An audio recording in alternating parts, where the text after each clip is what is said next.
I think we're getting to the point now with referees. If you're right, you're right. If you're wrong, you're corrupt. If we get to that point, we won't have any young referees that ever decide to want to go and be a referee in a game. I think it's disgraceful behaviour. But Michael Oliver is by far and away the best Premier League referee we've got. I don't think it's even close.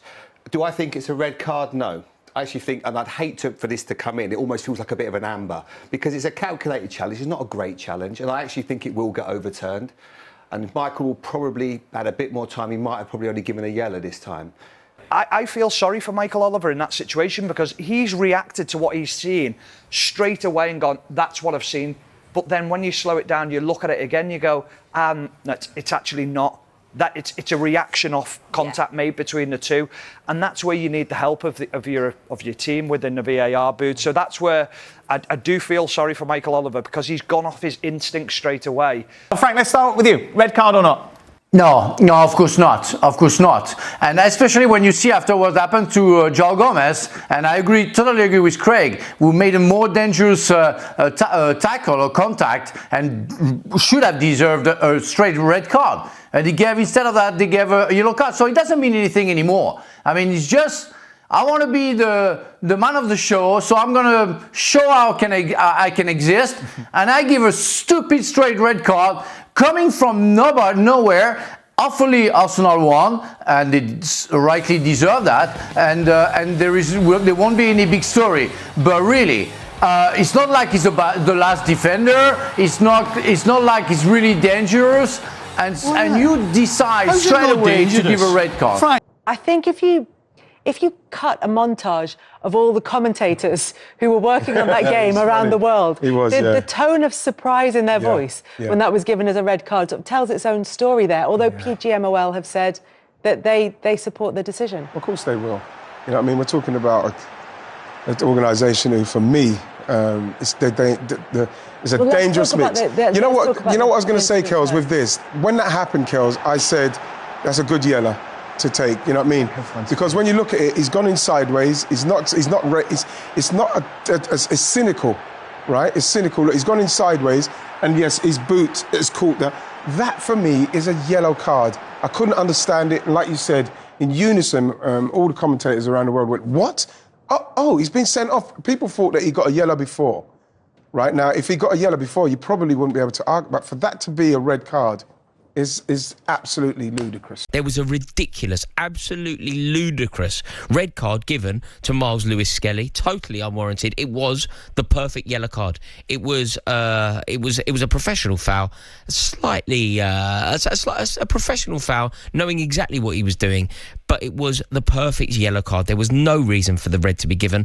Arsenal get the 1-0 win against Wolves, despite the fact that they went down to 10 men to a very controversial red card by Lewis-Skelly, the 18-year-old, becoming the third 18-year-old to get a red card.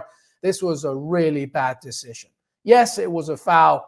Yes, there was cynicism to it, but we've seen much worse, honestly. And it's very difficult, obviously, for VAR to overturn the referee's decision, especially when he's seeing it right there in live action and very close to it.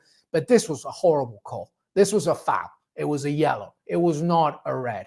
Poor decision, we felt. So let's start with that. Lewis-Skelly's red card. We all thought straight away, yellow card. Yeah, should have been. That's exactly what it should have been. It's a terrible decision. Got a really good view of it.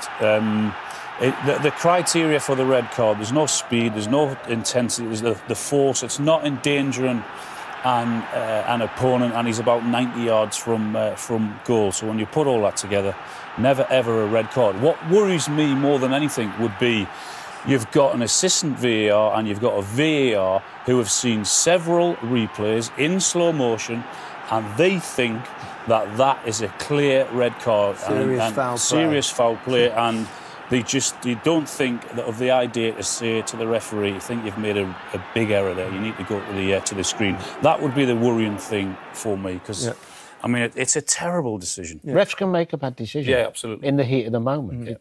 That tackle we will see close to them 40 times between now and the end of the season, where someone just clips somebody, stops them from breaking away, and it'll be a yellow. Yeah. The fact that Michael Oliver's gone straight for a red And I like Michael. I think he's a nice guy. But you gone straight for a red without giving himself a second to think. And how was that? And where are we? And assess the situation. Says to me that the standard's just dropping. And I know refs are going to message me because whenever we talk about refs, I get a message within about 10 seconds because they're all listening. But unfortunately, that's a terrible decision and he got it wrong. The reason none of us have any sympathy for referees is because they never come out and go, "Oh, no, we're wrong there. Sorry, guys." His priority is I've got to stop him quickly. He flicks out. It's very, very cynical, but he feels and still does feel that he goes down his Achilles. If he thinks he goes down his Achilles, the referees are told now, you know, a tackle with the studs down the Achilles has got to be a red card. I don't think he does. You look at that, it happens very, very quickly. See where the referee is. He sees it very quickly, but for me personally, I think it's a yellow card for stopping a promised attack. The stuff I see from every set of supporters, this is not just Arsenal supporters yesterday, this is every set of supporters, including my own Liverpool.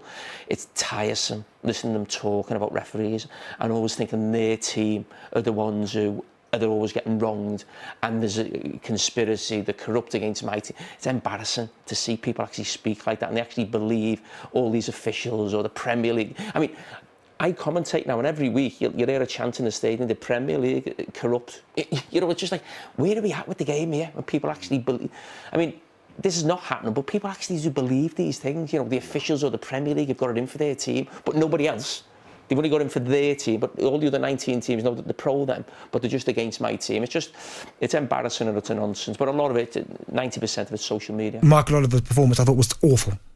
Awful, right? And he's supposed to be the best we got. Now, it's cynical, but the most it is a yellow, right? I think it's a yellow. My problem with the whole situation on Saturday is that for A, it was a yellow, I thought, but B, João Gomez's challenge, which is worse than Lewis-Skelly's, is a second yellow. That's where my head nearly fell off. What, you thought it should have been straight red? Straight red. If Lewis-Skelly's is a straight red, how is João Gomez's not a straight red? Yeah, no one can argue with that. So that was another thing as well. That annoyed me. The fact they didn't go to the monitor, right? And I can't remember who said it, and I think they're right. Because he is seen as our number one referee, he is the senior referee, number one, goes to all the major tournaments and stuff. You're not going to disagree with what the decision he gives you. It's like he's the power, he's the guy in charge. Does that make sense? You can't undermine him. You can't undermine him. It takes a brave referee to kind of undermine him, and they didn't do that. So I thought they've almost let this decision down. But I just think the standard of refereeing in this country is appalling. Absolutely appalling. That was a shocking performance by the ref. And even more shocking is the doubling down of the PGMOL. To come out and say, sorry, we got it wrong. That's it. You're humans. It happens. It happens on every single pitch right around the world. But when you now, you know, that's how you never learn. You know what? You never learn from mistakes if you can't admit you're wrong. Me, I'm wrong every day in things, right? All of us, we're wrong every day. But you know how you improve? You admit you're wrong, you realise you're wrong, and you seek to improve. These guys there at the referees organisation, they never want to admit they're wrong, and that's why they're not improving. Week after week after week, horrendous decisions.